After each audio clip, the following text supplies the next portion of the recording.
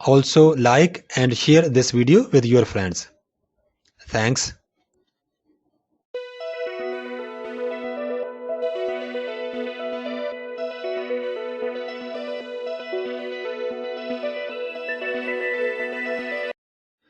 Thanks for watching. Please subscribe my channel. Also like and share this video with your friends. Thanks.